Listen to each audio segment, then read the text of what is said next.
Good day, good day, good day to all on this glorious day. I always say good day because I don't know particularly which time zone anyone may be in at this time.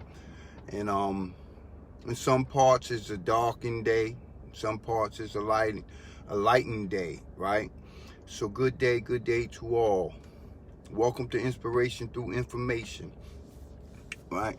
I'm Jamal. I'm your host. I'm also a certified CRS, CPS.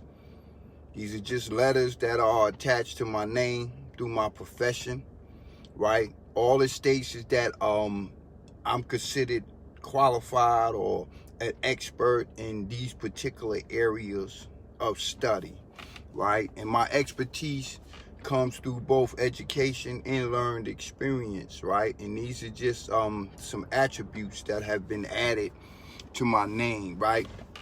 Because we live in a government that puts criteria onto letters, right? This is not to knock anyone who has letters after their name. They went through the process, the education, the study to acquire those letters, right? And they did the research in order to be able to add the letters to their name. So they did the work.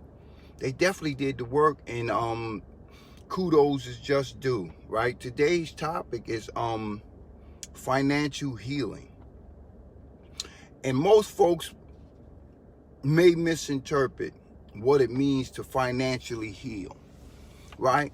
And I've done a lot of research, and I've been talking to a lot of people lately, right? And one thing I find to be uniquely common amongst the people that I've spoken to is that a lot of folks believe that they don't have a problem with money. They don't feel that they have been scarred, injured, or any type of ailments when it comes to money. Most of them said that if they had money, all will be well for them, right? So here's the question I'm asking you all, right? I'm speaking to the public, right? And you can put your answers in your views, in your understanding, knowledge. I'm open for all this stuff, because one thing I know for a fact is that with all that I know, I still don't know nothing. So what that means is that I'm always open for growth. I'm always open for new information, right? I'm always open to learn more, right? Because knowledge is infinite, right? So therefore, if knowledge is infinite, you can never acquire all knowledge, right? Because as you acquire knowledge, you should be open to acquire more knowledge, right? So most of them speak about the fact that it's the fact that they don't have money or access to a lot of money is the cause of why they're not elevating, prospering, moving forward in life. And I said, okay, so just say, if I just go around and give everyone that I know $100,000 today, right? Which I know quite a bit of people, right? And give them all $100,000. And I had asked them, I said, okay, what would you do with that $100,000, right? And some of the expressions or some of the things that I gotten from these folks as far as what they would do if they had financial, right? I wouldn't say it baffled me, but it just made it more clearer, the need for people to heal from financial misuse. That's the word I'm gonna use, misuse of finance, right? A lot of times we take our finances and we invest them in things that hold no true value. Things that basically after you wear them, after you drive it, after you use it, loses all value that it ever had. This is what we tend to do when we acquire significant amounts of money, right? Only to look around and wonder why it is that we still feel broke. Why it is that we feel like no money is enough money, right? To make us content. So so I sit down and I had a little, you can call it a class, a learning class, right? I learned some things, they learned some things, and together we're trying to get together to bring about a greater understanding for the use and the misuse of our finances, right? So we need to first heal from finances, right? Now, not all of us were born with struggling.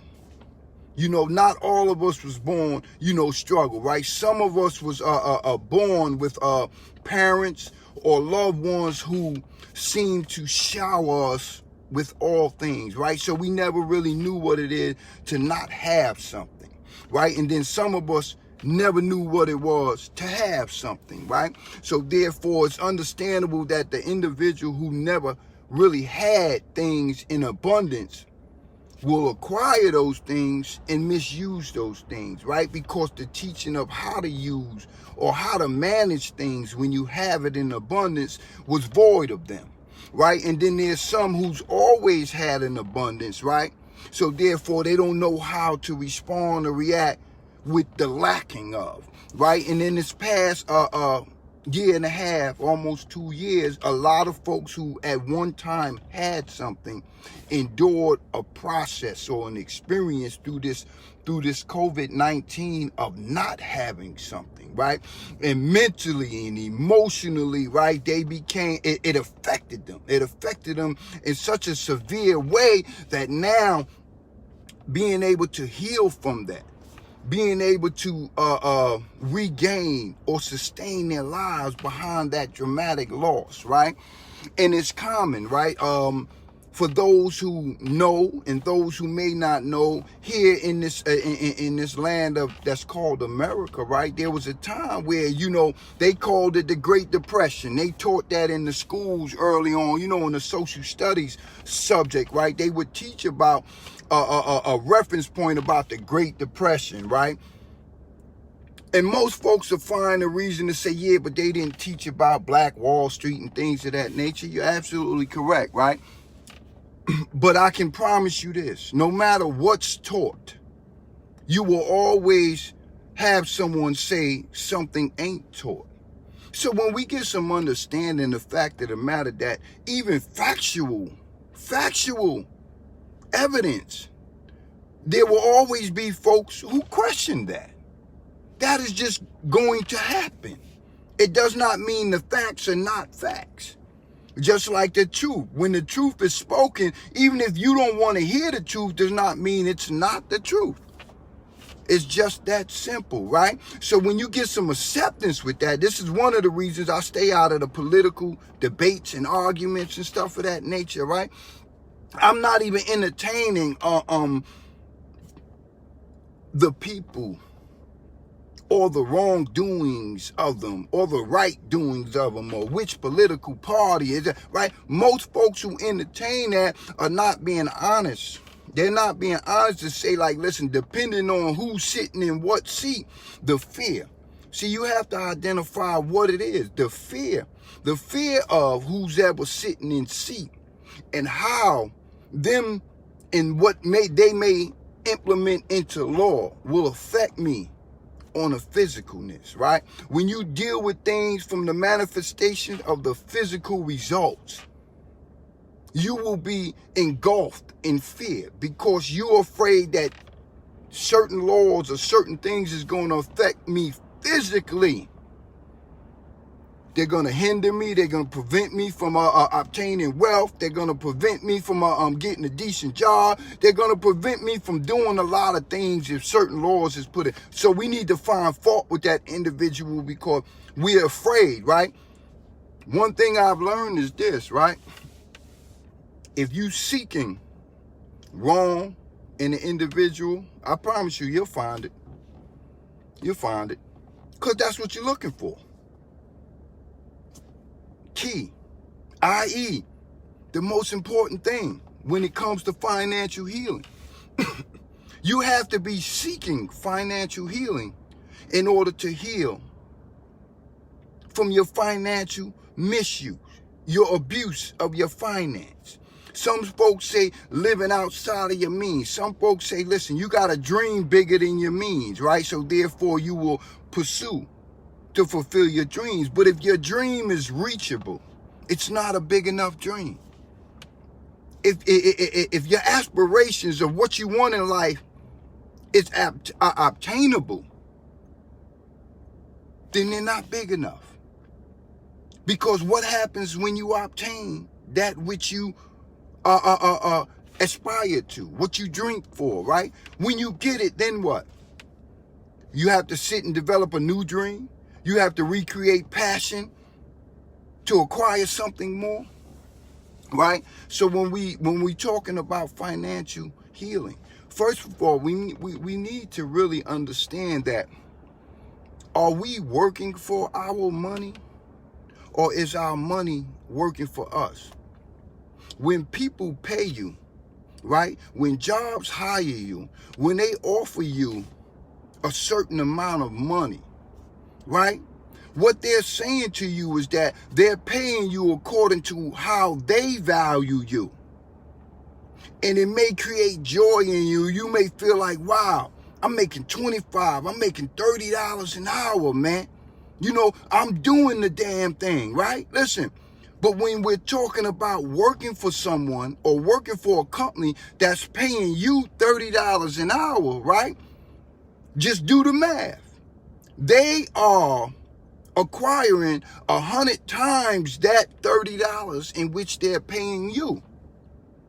So they pay you according to how they value you. And that, as I said in the beginning, when we talk about the letters that we acquire behind our names from our studies and our researches, right? And we're in a world that says because you have these particular letters behind your name, you are valuable enough to pay you a certain amount of finance. Now, my question to the people are, what is your worth to yourself? For me personally, I'm priceless. I'm priceless, right? Can't nobody pay me enough money to equate to my value, right? I had to heal from that because I too at one time pursued a certain amount of money, right? And it equated making a certain amount of money as to who I am, right? And when the money stopped or when it shifted, it affected me. It affected me. It affected me first because now it was like, wow, I have to settle for something that I don't think is my value or my worth. But the whole thing is, what is you trying to obtain in life, right? I have a personal experience, right? I have a wonderful mother who I've watched, that I actually know. See, I deal with things that I actually seen and I actually seen take place, right? I have a well-educated mother, right? Who has degrees, right? Who has, can put letters behind her names if she was to utilize her degrees, right? As a youth. And I've seen when the world around us or the economy around us shifted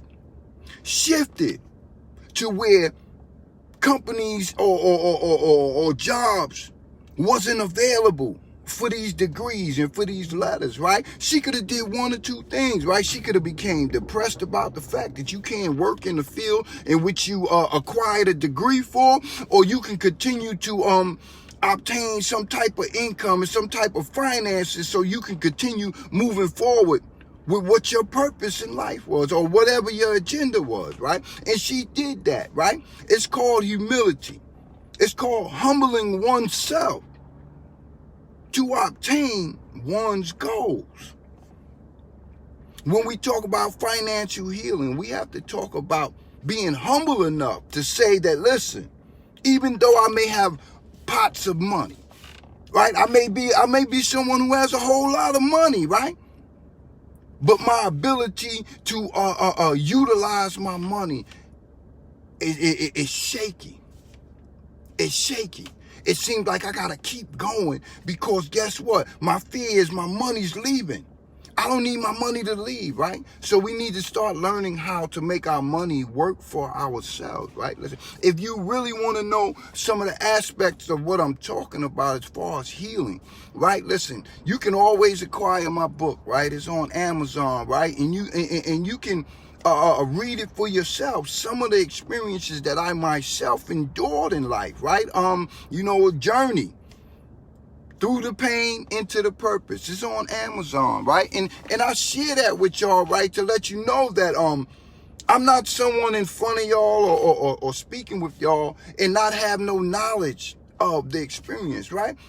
We can all acquire knowledge, book knowledge and book knowledge and book knowledge, and we could consider ourselves quite intelligent people, right? But at the end of the day, right, if you haven't not experienced something and gotten through something, how knowledgeable are you?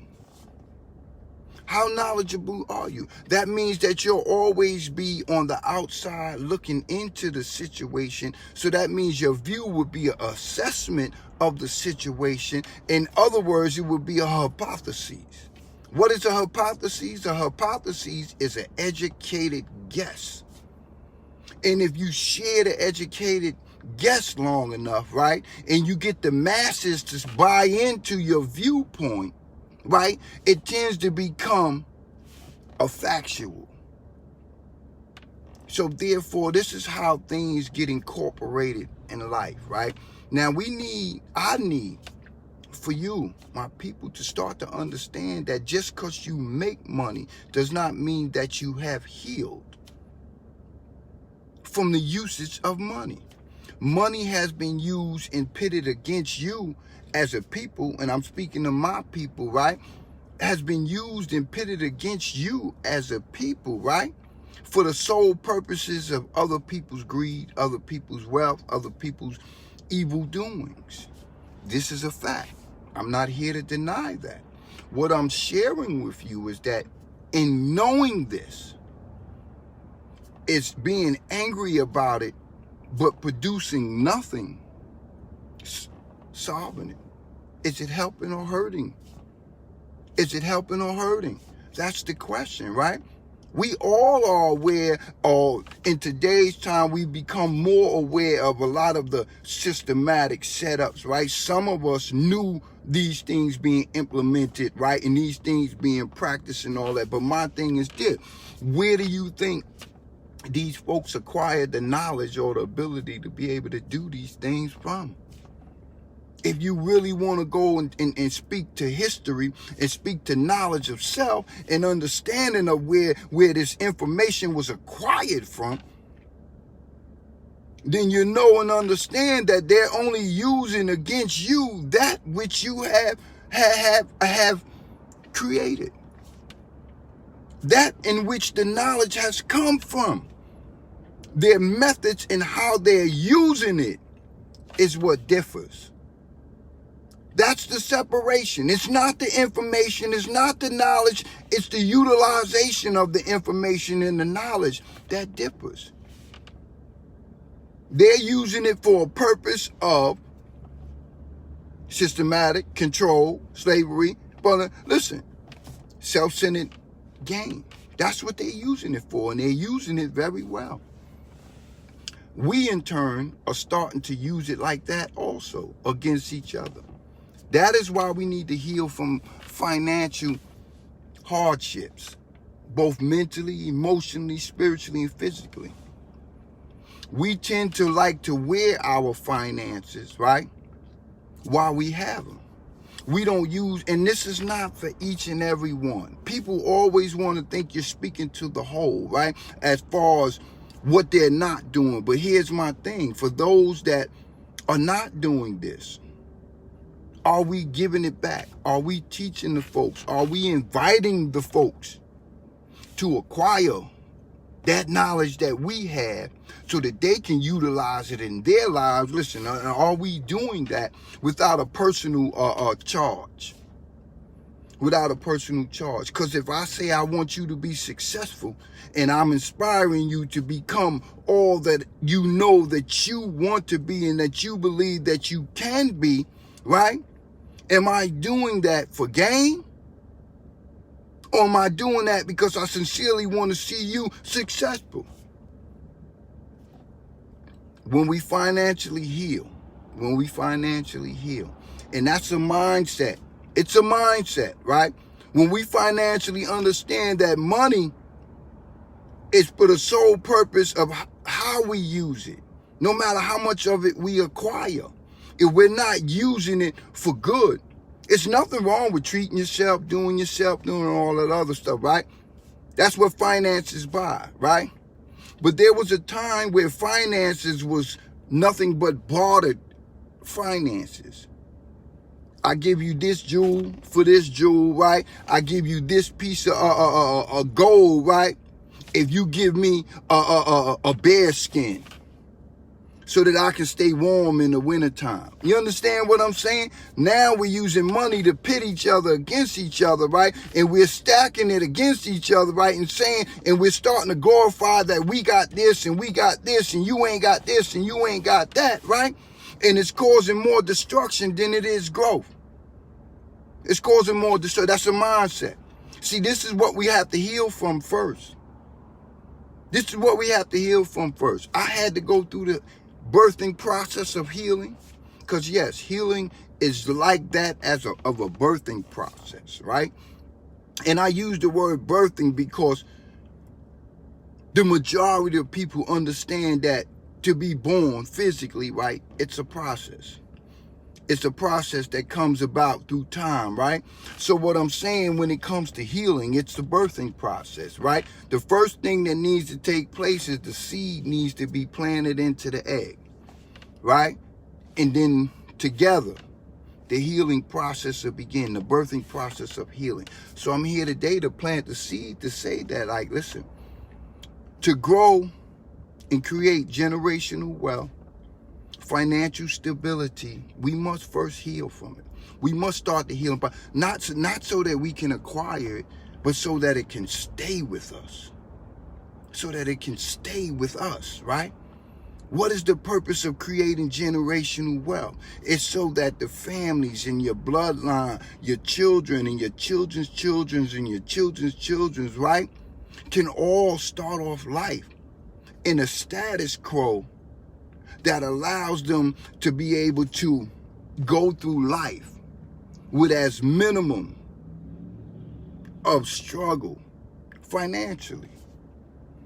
The emotional and the spiritual inheritance that we pass on is another topic for another day, right? Because it's a threefold, right? We can't just instill financial health if we're not mentally, emotionally, and spiritually stable also, right? But today's time is producing more so financial complaints or financial hardships or financial pains that are going on right now, and people are tending to react in desperate ways, right?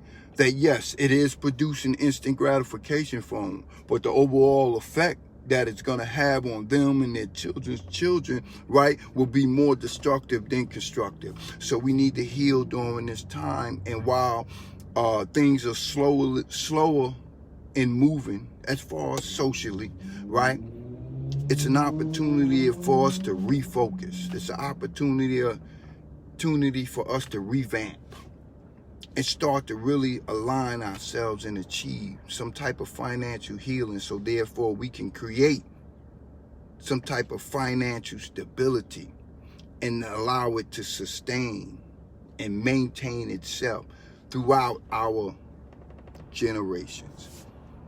So if anybody's interested or wishes to just find out how, I'm asking you, hit me up, right?